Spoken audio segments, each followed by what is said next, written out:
Despite what David had to say about Baker Mayfield last week, the Tampa Bay Buccaneers are expected to pursue the free agent quarterback, and that he, not Kyle Trask, will lead us into the next era of Bucks ball. That and more on today's episode of Locked On Bucks. You are Locked On Buccaneers, your daily Tampa Bay Buccaneers podcast, part of the Locked On Podcast Network, your team every day.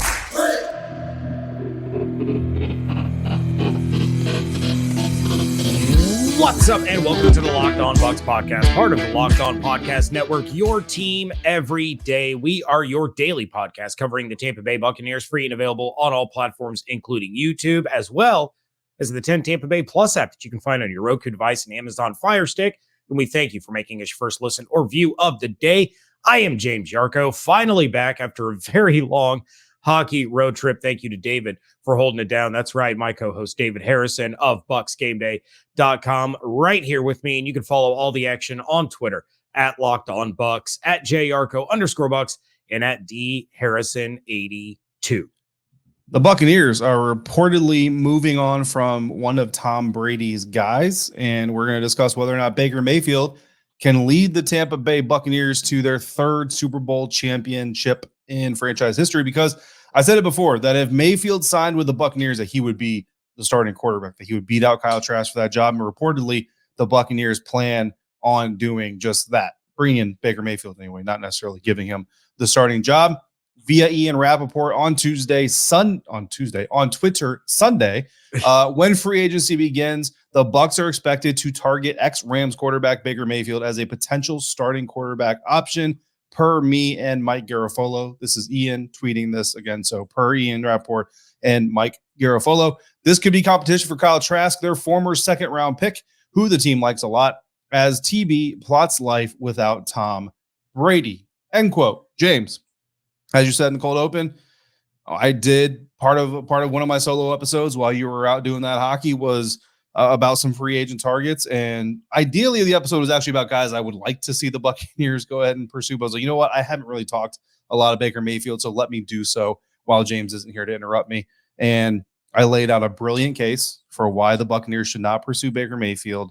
Yet, despite everything, Jason Light and Todd Bowles and Bruce Arians and the Glazer family just refuse. Just refuse to just do whatever I tell them anytime I tell them anything. Here's the thing that, and I've been on this. But you rallied for Baker Mayfield. That was actually the lead-in. You rallied for Baker Mayfield to come to Tampa. So here are your flowers. I hope they die. The flowers, not Baker. Go ahead and take your victory lap real quick. I don't know if I've rallied for him so much as I just see why it makes a lot of sense. Look, you have to bring in multiple quarterbacks regardless. You have one.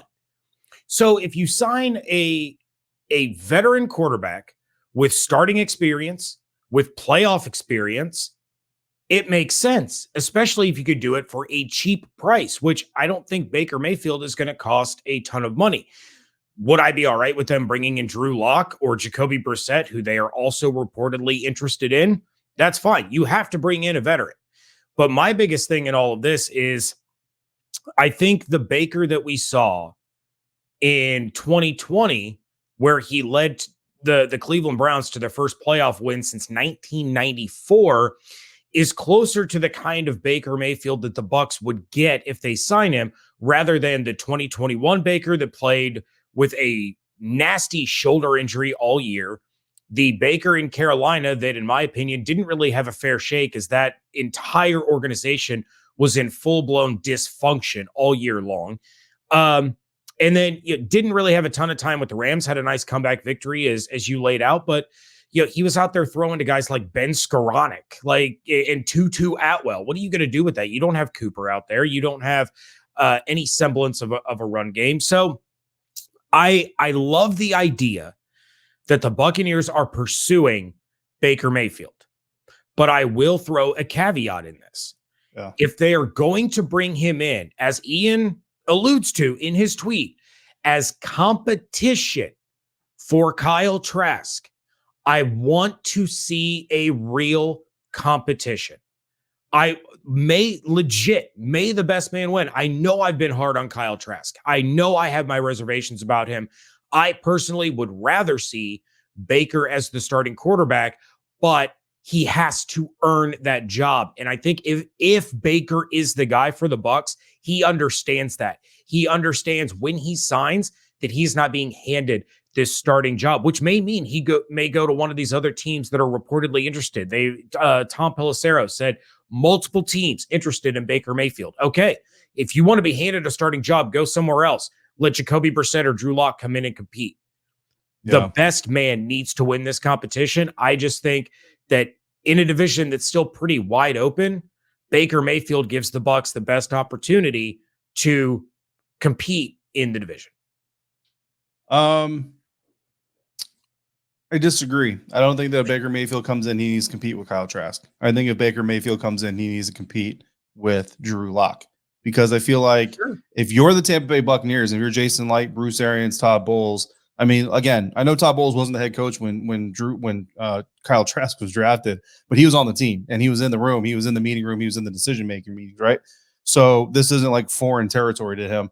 Dave Canales is really the only outsider here. And Dave Canales was the Seahawks quarterbacks coach and passing game coordinator when the Seahawks tried to trade for Baker Mayfield last offseason. Remember, June 2022, the Seattle Seahawks were reportedly close to a trade that would have brought Baker Mayfield to Seattle, would have sent Jimmy Garoppolo to Cleveland. San Francisco was involved. There was a whole mess thing. Obviously, it didn't end up happening. But obviously, Dave Canales and his interest in Baker Mayfield is not new. I've had some conversations with people, and I don't honestly know if it's public knowledge or not, so I'm not going to share it as public knowledge, but Bruce Arians likes Baker Mayfield as well. So this Baker Mayfield connection with the Tampa Bay Buccaneers really is not a new connection. It's actually two interests, Bruce Arians and Dave Canales, really all colliding in Tampa, and now the opportunity is right. But you're only going to make this move if you don't believe that Kyle Trask is the guy. You might believe he could be the guy, right? You might believe that he could win a job. I understand that. But if you believe that Kyle Trask is the guy, you're not going to make this move. Like, bottom line, you're just not going to do that. So this tells me that you don't think Kyle Trask is the guy. Again, could be. Yes, I'm talking about is the guy. If he's not the guy, or he may just maybe be the guy, well, Baker Mayfield also might be the guy. You know who else might be the guy? Drew Lock might be the guy. There's a lot of guys who might be the guys. Only one of those guys could potentially recoup your fourth-round pick. That's Kyle Trask. He's a second-round quarterback. I don't know what the rest of the NFL thought about him, but bottom line is he's a quarterback, so those prices always get elevated. You think you flip a second-rounder for a fifth-rounder all the time, but this is a quarterback. So go out there, get yourself a fourth-round pick, and put yourself back in the fourth-round market. Sign Drew Lock as well. Now you've got Baker Mayfield, Drew Lock, and a fourth-round pick. Go into the NFL draft that way. That's what I would want the Buccaneers to do if you're going to bring in Baker Mayfield, because I don't see how Baker Mayfield doesn't beat Kyle Trask. There's the experience aspect of it that you mentioned already, James. But then again, Dave Canales wanted Baker Mayfield. Like, Dave Canales was part of the Seattle Seahawks decision-making brain trust that wanted to pursue Baker Mayfield to come to Seattle. Obviously, he sees traits in Baker Mayfield that fit what Dave Canales likes to do offensively. He's not super athletic, but he's athletic enough to move around. We saw that in Cleveland. We saw it a little bit in Carolina, and we saw it again in Los Angeles. So I would say that Baker Mayfield does fit the Dave Canales offense, what I think it's going to be more than Kyle Trask does. So in that case, if you do this, again, get what you can for Kyle Trask, let Kyle go, admit defeat on that second-round pick. It's okay. It's not going to get everybody fired, but go get a fourth-round pick. Maybe you get a Tajay Spears out of Tulane who can now help Baker Mayfield or Drew Lock if you want to open up a true competition. Get a guy who's got a year in the system. Get a guy that a year ago they wanted in the system. Let them duke it out. I still say you go for Hendon Hooker in the third or the fourth round if you can get him, but that's what I would like to see. Bottom line, expect the Buccaneers. I mean, we're in the midst of free agent frenzy, legal tampering. That NFL Network, all of a sudden just hates that phrase. I mean, they couldn't say it enough during their early broadcast that they just hate the phrase legal tampering. Add that to the list of weird things to be offended by. At the bottom line, Baker Mayfield turns 28 in April, projected to make $6.5 million per year on his next contract, according to SpotTrack. We've talked about that. We speculate probably more closer to the $8 million per year range. If the Bucs do this thing, then the next question, James, for me has to be whether or not Baker Mayfield can lead the Buccaneers to a Super Bowl, even if it's not necessarily this year. Just can Baker Mayfield lead this team to a Super Bowl? One of us is going to say absolutely not. We're going to get into that discussion coming up right here on today's episode of Locked On Bucs. And today's episode of Locked On Bucs is brought to you by FanDuel. The final stretch of the NBA season is here, and now is a perfect time to download FanDuel, America's #1 sportsbook, because new customers you get a no sweat first bet up to $1,000. That's bonus bets back if your first bet doesn't win. Just download the FanDuel Sportsbook app. It's safe, secure, and super easy to use. Then you can bet on everything from the money line to point scores and even threes drained. Right now, if you want to get your money on some NFL action, the Buccaneers are plus 7,500 odds to win next year's Super Bowl, the worst odds in the entire NFC South. Worse than the Desmond Ridder Atlanta Falcons. Worse than the number one overall pick, probably Bryce Young, Carolina Panthers. The Buccaneers plus 7,500. I wish you could just bet on them to like finish better than those guys. You know what I mean? Like I'd put money on that all the way. If you're looking for more current action, FanDuel even lets you combine your bets for a chance at a bigger payout with same game parlays, NHL, NBA, all going on. So don't miss your chance to get your no sweat first bet up to $1,000 and bonus bets when you go to FanDuel.com/lockedon. That's FanDuel.com/lockedon to learn more. Make every moment more with FanDuel, an official sports betting partner of the NBA.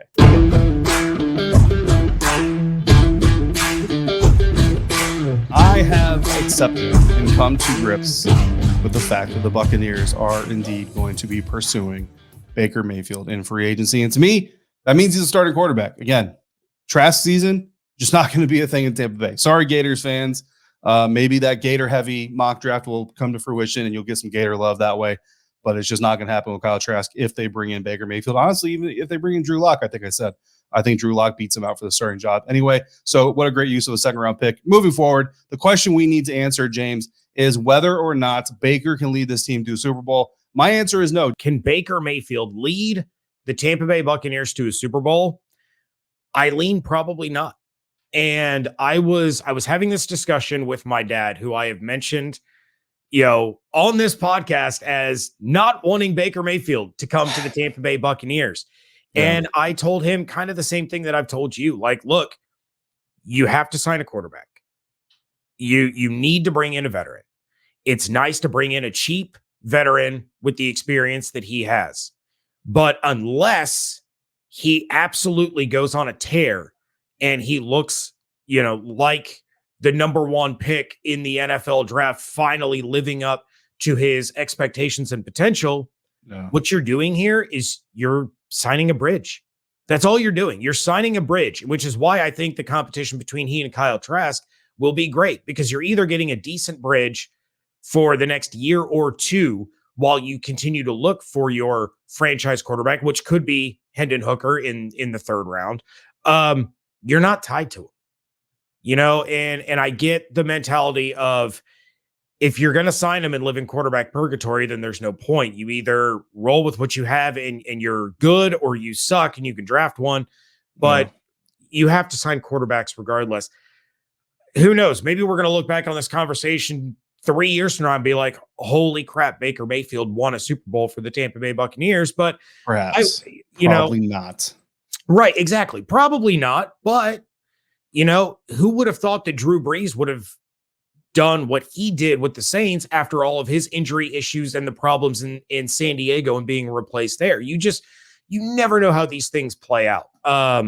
I'm not saying Baker Mayfield is Drew Brees. Please don't hear what I'm not saying. But, I think when you look at where the Buccaneers are in terms of their roster, in terms of their salary cap, in terms of their coaching staff, and kind of hitting the reset button, Baker Mayfield just makes sense.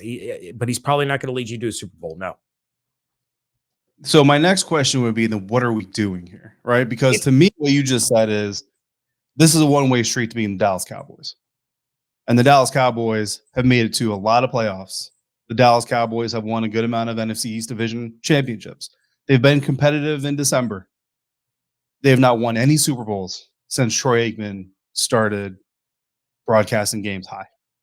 Yeah, but you could say the same thing about the Green Bay Packers. You can't say the same thing about the Green Bay Packers. So, and what are the Green Bay Packers doing? The Green Bay Packers, I mean, it's not official yet, right? But are looking like they're going to jettison their Hall of Fame quarterback. They're going to say, you know what? Hall of Fame quarterback time. We're done with it. It's time to move on. The Buccaneers are doing the same thing. They're rolling with Jordan Love. They're rolling with a guy that they drafted with the intention of being the next starting quarterback when they drafted him. Now it's time to see, is this cake going to rise, or is this cake going to collapse on itself? If it collapses on itself, hey, look, Caleb Williams is coming out. There's some other guys coming out as well. What the Buccaneers are doing is having the same opportunity to say, okay, Hall of Fame quarterback time is over. We drafted a guy to replace him. But hey, you know what? We don't know if he's going to be that good. So let's bring in a guy who might be middle of the road. Now, look, that's your opinion. Maybe the Buccaneers think that Baker Mayfield can win them a Super Bowl. And even if they don't, Jason Licht's not going to come out and be like, look, guys, we're probably going to win some games. We're probably not going to win a championship with this guy, but we're probably going to. I'm just saying, if you're sitting in one buck and you're saying Baker's not going to win us a championship, but he's going to win us some games, then I think you're cutting off your nose to spite your face. Here's what I will tell you: 11 quarterbacks in the history of the National Football League, 11 quarterbacks have won Super Bowls not playing for the team that drafted them or the team that they entered the NFL in. 11 times out of 57. That means 46 out of 57 Super Bowls have been won by quarterbacks that were drafted by the team they won the quarterback with. Let's go through the history here. Len Dawson was with his fourth team when he won the Super Bowl in 1969. Jim Plunkett was with his third team when he won it in 1980. Doug Williams was with his second team, first one being the Tampa Bay Buccaneers, when he won a Super Bowl in 1987. Steve Young, his second team, first one being the Tampa Bay Buccaneers, when he won a Super Bowl in 1994. Brett Favre was with his second team, kinda, you know what I mean? Like technically it was his second team. Brett Favre spent like a year with the Atlanta Falcons. Anyway, he won Super Bowl in 1996. Trent Dilfer was with his second team when he won in 2000. His first team, the Tampa Bay Buccaneers. Brad Johnson, here we go, was with his third team when he won a Super Bowl for the Tampa Bay Buccaneers. Drew Brees, like you mentioned, James, with his second team when he won his. Peyton Manning won one with the second team. I put an asterisk next to that name, to be quite honest with you. Tom Brady, also with his second team. I put an asterisk with that name as well. Two legends going on and winning Super Bowls with other teams. I view those as part of the exception than part of the rule. Matt Stafford with his second team back in 2021. I put an asterisk on that one too, though, James, because here's the thing. You know what all of those quarterbacks have in common? The 11 quarterbacks that won Super Bowls with a team other than the team that drafted them or brought them into the NFL. And I say that because Kurt Warner, I get it, was not drafted by the Rams, but he was brought into the NFL by the Rams. You know what they all have in common? They all played with top 10 defenses, except for Drew Brees, who had a top 20 defense, and Matt Stafford, who had a top 15 defense in the Los Angeles Rams. Here's the thing about that, though. Here's why I put an asterisk on that one. The Tampa Bay Buccaneers had the fifth best defense that season. And tell me if I'm wrong here, but if Ryan Jensen's not playing but injured, if Ronald Jones isn't out of that game injured, if Tristan Wirfs isn't out of that game injured, and if Chris Godwin isn't out of that game injured, the Buccaneers win that game. They probably win another Super Bowl. Top 5 defense wins a Super Bowl for a quarterback who wins it without his first team. So my point is this. If you take away the asterisks, right, being Peyton Manning, all-time great, and look, we all know Peyton Manning got carried to that thing by his defense, right? Shaquille Barrett, part of that. And Tom Brady, all-time legend. If you take away those two asterisks, we'll leave Matt Stafford on there. That's 9. 9 times in the history of the Super Bowl has a quarterback won a Super Bowl with another team, with a team other than the team that drafted them. Every single time they had to have a top 10 defense to do it, except for one. So again, pure exception, 1 out of 57. Tampa Bay Buccaneers last year had the 13th ranked defense in the National Football League. They're potentially losing Jamel Dean, Sean Murphy-Bunting, Mike Edwards, Levante David. You only got Vita Vea starting on your defensive line. This is not a team, in my opinion right now, that is set up to win a championship with anybody else's quarterback. They're not even equipped to win a Super Bowl with their own quarterback, let alone a transplant. Yeah, I mean, it's hard to argue with that. You know, and at the same time, you can make the argument that, well, they're probably not going to win one with Kyle Trask either. So it's true, but Kyle Trask will potentially get you Caleb Williams or Drake May or sure. I don't even know, a quarterback that is like Will Levis that we're not even talking about right now that we'll be talking about next year. Baker Mayfield is going to get you the 15th overall pick. Yeah, you're probably right. Of course, it would be easier to move up from 15 into the top 10 than it is from 19 into the top 10 if there's a quarterback you fall in love with. So it is what it is. We'll see how it all shakes out. And it's not even a done deal yet. We still don't know if Baker Mayfield is going to end up with the Tampa Bay Buccaneers or not.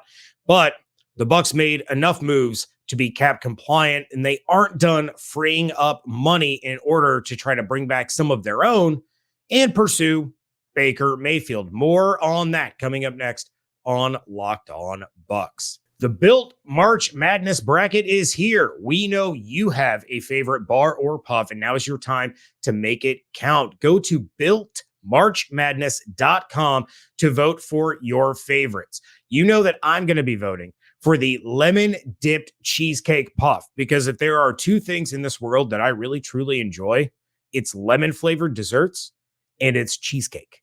So it's the perfect mix. Over. My wife made a lemon cheesecake yesterday. It was delicious. That sounds amazing.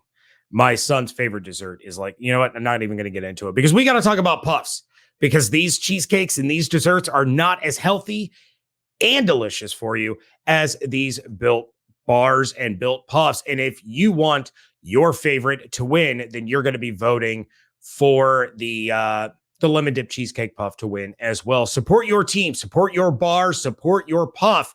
And when you vote for your favorite bar or puff, you will be entered into a drawing where 50 lucky Locked On listeners will get a free box of Built.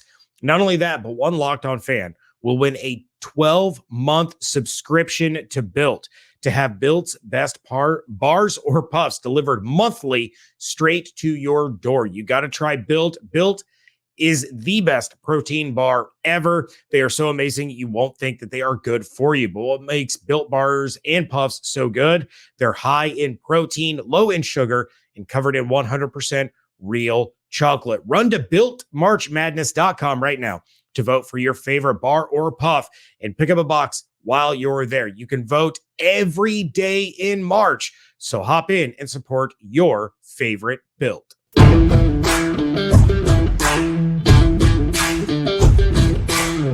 Wrapping things up here on a Tuesday edition of the Locked On Bucs podcast, and the Buccaneers are making another roster move in the form of Shaq Mason.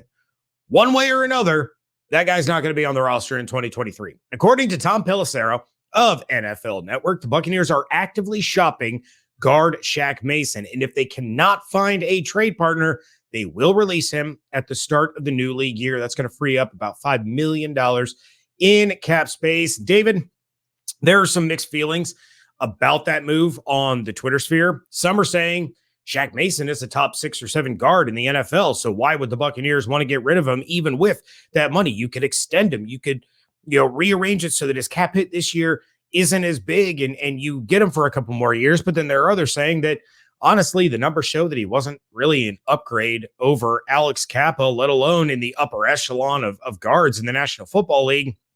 And Shaq Mason was one of the cuts that you made on this show a few weeks back when we went through. We each cut 3 players. We each signed a free agent, and we each made a first-round draft pick of how we thought the Buccaneers could start to shape things this offseason. So I'm assuming you like the idea of this move for the Buccaneers.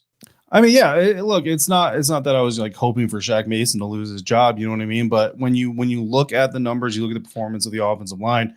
I know a lot of attention got paid to Donovan Smith and Luke Gedeke, but Shaq Mason was actually the second worst pass protector on the offensive line. And typically when you talk pass protection, you're talking about your tackles, right? But you look at what Tom Brady's weakness is, it's up the middle pressure. It's always been up the middle pressure. If you are serious about giving Kyle Trask a chance to compete, even if it's against Baker Mayfield or Drew Lock or whoever, Kyle Trask is not a running quarterback. He's probably not even as athletic as, say, like a CJ Stroud is, who kind of surprised some people with the level of athleticism. He showed the last time we saw him on a competitive football field, which means where a team's going to try to pressure Kyle Trask right up the middle. So if you've got a guy playing guard, starting at guard, making, starting caliber, bottom tier starting caliber money, sure.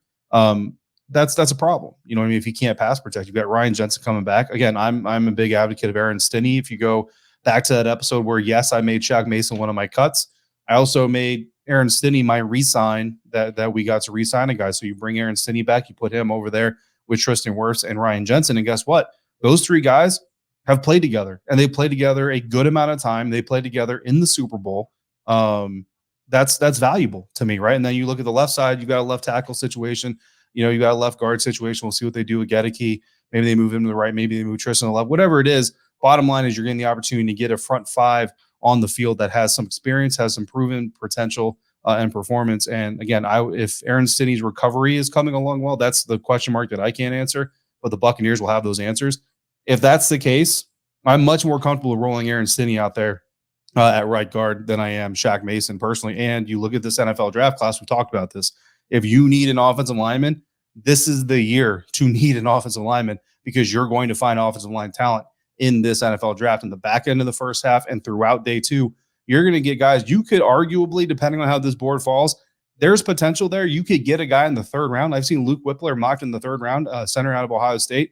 Sometimes you might get an O-lineman in the third round that could start for you day one. Like that's how talented this offensive line group is. So if you are an NFL team in need of reshaping your O-line, this is the year to do it. And to me, that's why you get rid of Donovan Smith this year. And it looks like that's why you get rid of Shaq Mason as well. Jensen, Stinney, Wirfs, left or right side, doesn't matter. Gedeke, we'll see where he falls into place. But then you spend probably 2 of your first 3 draft picks on O-linemen, depending on whether or not they sign any here in free agency. Yeah, and you still have the option of moving Robert Hainsey back to his natural position of guard. You know, that opens up the possibility. You can exploit that. And David, I made you a promise, sir. And yeah, because once you trade Kyle Trask for a 4th round pick, potentially you get an offensive lineman in the 4th round. You're not trading Kyle Trask for a 4th round pick. But I made you a promise. I'm going to keep that promise. And I'm going to get you a 4th round pick. And I realize we've seen people say, well, why would you try to trade him and then turn around and say that you're going to release him if you can't trade him? I'll tell you why. Because as soon as you are trying to trade him and you're in the cap situation that the Bucs are in, teams already know that you're going to release him if you can't trade him. So you give up Shaq Mason and pick 175, one of those 2 5th round picks, and you get yourself a 4th in return. You get to shed that cap. You get yourself into the 4th round, and who knows? You could draft yourself an offensive lineman, or you can take advantage of a deep defensive back class. You could take advantage of a deep tight end draft class. So there's a lot of options there. But if a team really wants to secure that offensive lineman spot with a simple matter of a pick swap between a 4th and a 5th rounder, someone is going to take that deal. And it wouldn't surprise me at all if on tomorrow's episode, Evan Klosky and I are talking about the fact that Shaq Mason has been traded. But we're going to have to hurry up and wait to find out before all of that happens. With that, we are going to bid you a fond and fair adieu. We want to thank you so much for making Locked On Bucs your first listen or view of the day. Now make your second listen Locked On NFL Draft. Damian Parson, who was on Friday's episode of Locked On Bucs. If you haven't heard it, go listen to it because that dude was incredible. Lots of knowledge coming from Damian Parson. And of course, his co-host Keith Sanchez. They are providing in-depth coverage of the biggest NFL draft prospects with deep dives into sleepers and hidden gems that can change your favorite NFL franchise. Find Locked On NFL Draft wherever you get your podcasts and on YouTube, part of the Locked On Podcast Network, your team every day. Check out everything David's doing over at BucsGameDay.com. Check out everything I'm doing over at BucsNation.com. And of course, follow everything on Twitter at Locked On Bucs, at JArco_Bucs, and at DHarrison82. Hope you all have an absolutely outstanding day. Stay safe, stay healthy, fire the cannons. And we thank you so much for joining us right here at Locked On Bucs. The Tampa Bay Buccaneers made a huge move on Monday in bringing back one of their own.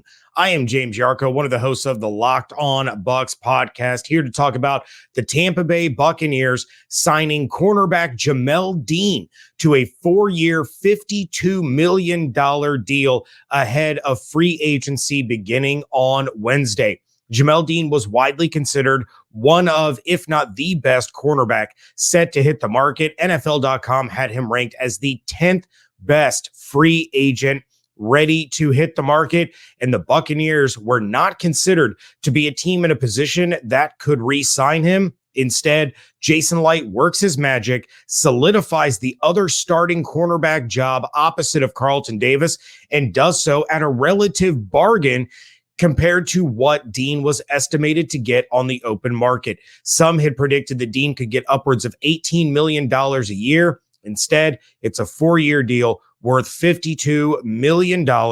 And the Buccaneers now have more options heading into the NFL draft where they don't have to find a starting corner early on in the draft. Still going to have to address the position, as it is now likely that Sean Murphy Bunting will be moving on, who was also a free agent, but bringing back Jamel Dean was one of the biggest moves the Buccaneers could make to help this defense. For more on this and all things Buccaneers, check out my co-host David Harrison and I on the Locked On Bucs podcast 5 days a week, right here on the Locked On Podcast Network, your team every day.